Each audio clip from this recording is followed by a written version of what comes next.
Hello दोस्तों, क्या आपको पता है कि फैक्ट्रियों में जेके टायर्स को किस तरह से बनाए जाते हैं। दोस्तों, अगर नहीं पता तो आज मैं आपको बताऊंगा जेके टायर फैक्ट्री में कैसे बनते हैं। तो चलिए वीडियो को स्टार्ट करते हैं। दोस्तों, मैं आपको बता दूं कि इन मजबूत व बड़े बड़े टायर को बनाने के लिए प्राकृतिक रूप से पाए जाने वाले रबर का इस्तेमाल किया जाता है। प्राकृतिक रूप से रबर निकालने के लिए सबसे पहले इन पेड़ों से कुछ इस तरह से पेड़ से दूध को निकाला जाता है।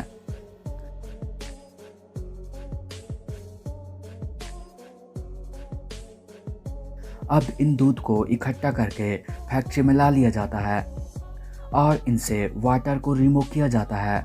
वाटर के रिमूव हो जाने के बाद यह दूध लेटेक्स शीट्स में बदल जाता है।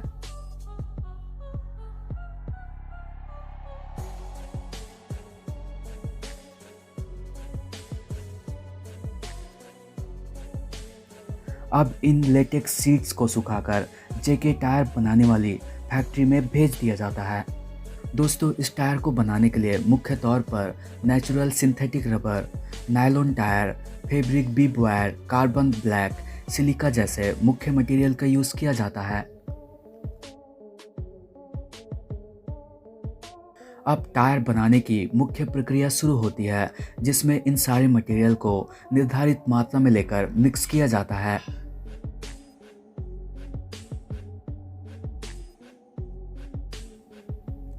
इन सारे मटेरियल को अच्छे से व प्रॉपर तरीके से मिक्स करने के लिए कंप्यूटर से नज़र रखा जाता है।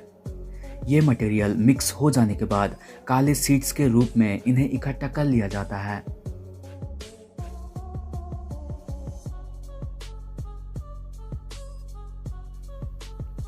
अब इन सीड्स की टेस्टिंग की जाती है और टेस्ट में पास हो जाने के बाद इन्हें आगे प्रोसेस के लिए भेज दिया जाता है।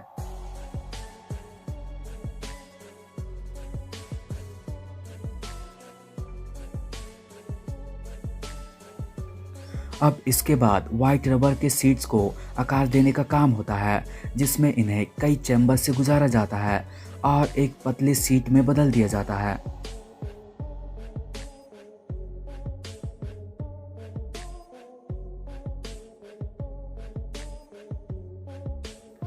अब इस सीट को RFL सॉल्यूशन में डुबोया जाता है, जिसके बाद ये ग्रे फैब्रिक में बदल जाते हैं और साथ ही साथ इस रबर फैब्रिक की गुणवत्ता 2 गुना बढ़ जाती है। यह सारा प्रोसेस एक निर्धारित टेम्परेचर में किया जाता है।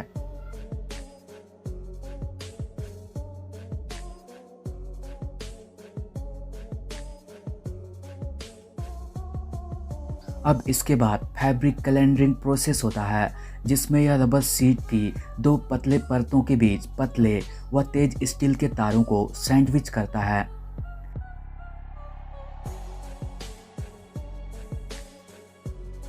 यह प्रक्रिया स्टील बेल्ट का उत्पादन करती है, जिसकी आवश्यकता खासकर रेडियल टायरों में होती है।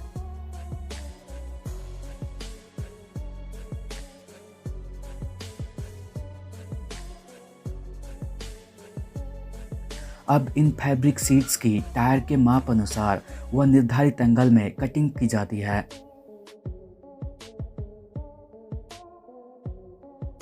अब टायर के लिए स्टील वायर को तैयार किया जाता है। इन स्टील वायर को कॉपर से कोटिंग करके तैयार किया जाता है।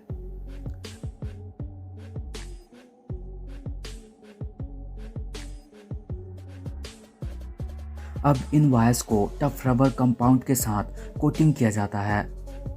दोस्तों, मैं आपको बता दूं कि इन वायर्स को टायर का बैकबोन भी कहा जाता है।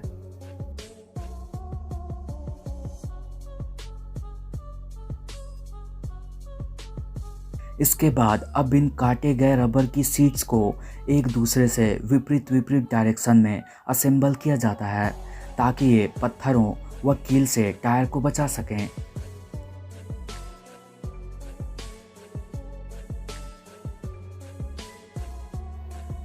और साथ ही साथ ऐसा करने से टायर की लोड कैरिंग कैपेसिटी भी बढ़ जाती है।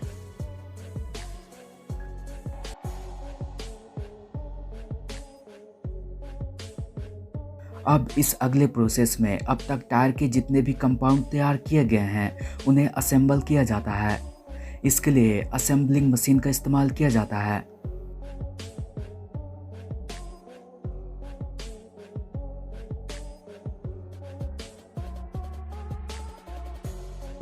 यह एक ऐसी प्रक्रिया होती है जहां टायर को एक डोम शेप मशीन में ठीक किया जाता है।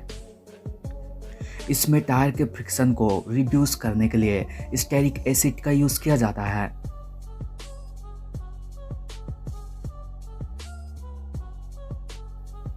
टायर के हर एक कंपाउंड को असेंबल करते वक्त फैब्रिक शीट्स के कई लेयर निर्धारित मात्रा में चढ़ाए जाते हैं ताकि टायर को काफ़ी ज़्यादा मजबूत बनाया जा सके।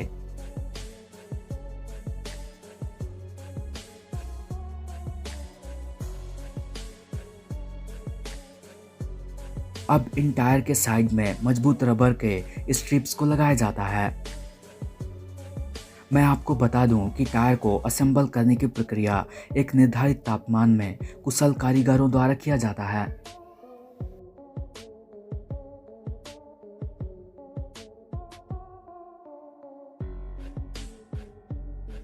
अब इस बन के तैयार हुए टायर को ग्रीन टायर कहा जाता है, जिसे क्यूरिंग चैम्बर में डालकर क्यूरिंग की जाती है।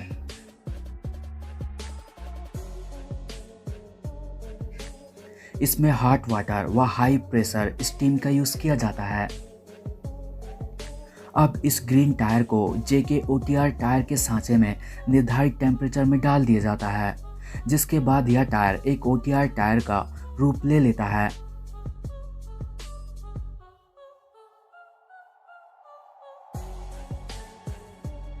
अब इस टायर को सांचे से रिमूव कर लिया जाता है। सांचे से निकालने के बाद यह टायर काफ़ी गर्म होता है, जिसके कारण इसे रूम टेम्परेचर में रखकर ठंडा कर लिया जाता है और इस तरह से यह JK टायर बनकर पूरी तरह से रेडी हो जाता है।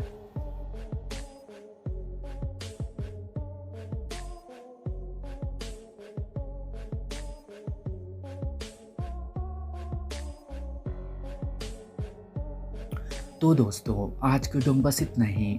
अगर वीडियो पसंद आए तो वीडियो को लाइक व हमारे चैनल को सब्सक्राइब करना ना भूलिएगा।